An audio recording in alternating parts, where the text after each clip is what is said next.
I am so excited to be here today with Jonah Miller, the chef at one of my favorite spots, Huertas, but also the author, the co-author of one of the coolest books around this year, The New Spanish, which talks about Spanish cuisine, but it's a beautifully designed book, and the purpose of this is to kind of bring Spanish food to life. So tell me a little bit about this book. Yeah, both at Huertas and with the book, we are captivated by Spanish food and realize there's not that much of it around in the U.S. and New York, and there's a couple, great Spanish restaurants for sure, and a couple of good Spanish books, but we're trying to strike a balance that no one else sort of has or hasn't tried to, which is to say, like, I'm from New York, I understand that, I can't sort of take things untouched from Spain and drop them in New York for New Yorkers or in the U.S. with this book, so like hitting the right notes where it's authentic in certain ways, but also a new interpretation and sort of freshening things up a little bit. It's a cuisine that is surprisingly, I think, very heavy actually. A lot of fried food, a lot of stews and braises. So our approach is usually how do we take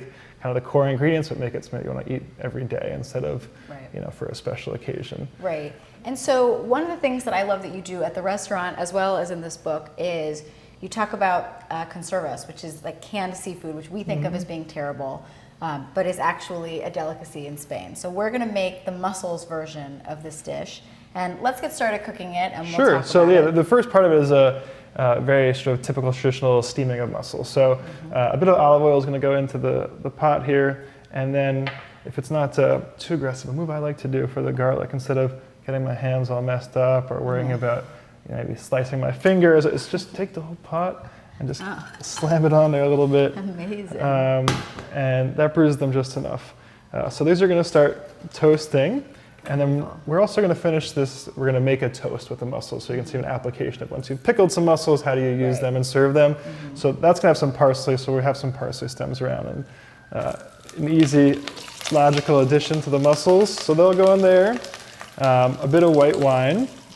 Yeah, and not too much, like half a cup here. So. Yeah, so I mean, honestly, it isn't crucial to nail the exact amount, but the idea here is that the white wine is going to help the mussels steam, but we're going to use the juice that's left in the end. So if there's too much white wine, it's just going to taste like wine and not like mussels. So the mussels are in a bowl with salt water that they were running underwater in the sink to help purge them.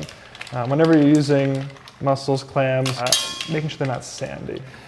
In Spain, this is a very foreign concept for Americans. You could literally just go to a bar and they would hand you a tin of seafood and toothpicks, and that's it. Right. And they might charge you, between 5 and 15 euro, because it's really excellent seafood, and they're often, hand packed into these cans. I think the only thing that comes to mind for Americans is tuna fish, really.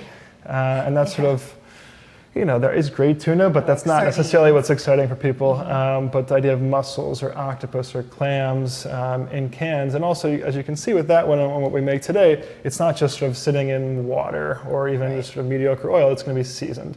So kind of everything is like packed already in there. Right. Well, it's a fresh cucumber versus a pickle, right? Like they're both great in their own way. And I think that's a great analogy, and it just shows the versatility. You can add a million different things to your pickling spice, and it also brings me to another point, which is the Spanish-style escabeche. We're cooking these mussels first. So let's take a peek at these. Some of them are opening up, but you want to make sure that almost all of them are open. In the meantime, we can start to talk about how we're going to make the escabeche. So once these come off, we have pimenton, olive oil, and some good champagne vinegar. Pimenton is a spice that sort of seasons everything in Spain, and it's actually, there's no sort of exact qualifications of what it is. It's a blend of spices that are smoked, so it really does matter kind of what pimenton you're buying and who you're getting it from. There's no laws exactly regulating, and there are DOs, regions that, pimenton la vera, so it's from a certain place. And the main two things to look out for are that there's sweet and there's hot pimenton. So we're using sweet today. You could use hot if you want it more spicy, or often at the restaurant we'll blend some of each to kind of hit the note that we're looking for. And if you can't find pimenton in your local grocery store, can you substitute like smoked paprika? Yeah, I mean, pimenton is essentially smoked paprika from Spain, so if there was a Hungarian smoked paprika, that could work as well. So these are almost here.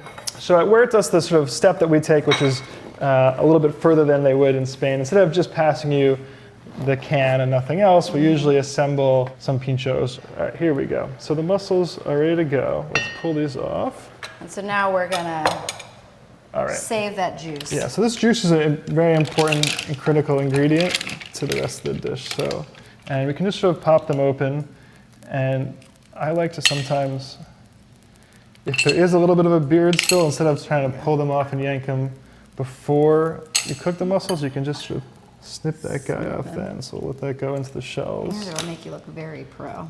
And when people are looking with mussels, is it really important to keep checking on them because you don't want those kind of overcooked? As soon as they're mostly open, that's the moment you want to pull them. You don't want them to continue to steam. And especially because these are going to now sit in a pickling liquid. So that's going to sort of tighten their texture up more. And I think when people ask, what's the difference between a canned mussel and a fresh mussel, it's more than just that we're taking fresh mussels and canning them, but the texture really does change. Yeah, so we've got our mussels, we've got our sauce here. So we have quite a bit of olive oil, a half cup, I believe. So the garlic is going to toast in here, also with a couple of fresh bay leaves. If you don't have fresh, you could use dried, but use less of it then. Right. So we're going to look for that to get brown. And for this, when we do this, we're going to put a little bit of these aioli on the bread as we're waiting for that, right? Yeah, so we, this is one of our kind of more popular pintxos that we serve from time to time. And when we make aioli, honestly, we make tons of it because we're serving fried potatoes, patatas bravioli, and we just take mayo that we like. Right. We zest some garlic into it, a little bit of lemon juice, olive oil, salt. So basically, we're just bumping up seasoning mayo, which is a great way to do it at home. And we're adding about a tablespoon of the pimentone. And again, a lot of this is to your preference. If you want more garlic or you want more pimentone, yeah, and it's pretty remarkable, how quickly it really smells like pimentone here, and it really it penetrates the oil, and it immediately becomes like a paprika oil rather than just oil with paprika floating into it. So to stop the browning of that, we're going to add the vinegar in. And a healthy dose of that too. Okay, so at this point, this can just go together with the mussel liquid. So at this point, this is actually best in a few hours. Maybe 2-3 hours in the fridge is perfect, but it also can stay in the fridge for a few days. And it's not going to go bad for quite a while, but I think at a certain point it'll get too acidic and too firm. But once we reach this stage, to make these toasts, we'll just take a couple mussels and pile them on top with some of their juice too. This is something that, it's not going to be the crispiest toast, and that's okay. We have some parsley, which we can just throw on top. And then, especially when these have been sitting for a little bit longer, a day or two, I like to hit it with a little bit of squeeze of lemon juice on top as well. Well, Jonah, thank you so much for showing us how to make the mussels. And obviously, if you want more recipes, the book is called The New Spanish. Thank you. Really appreciate Thanks, you coming. Allie.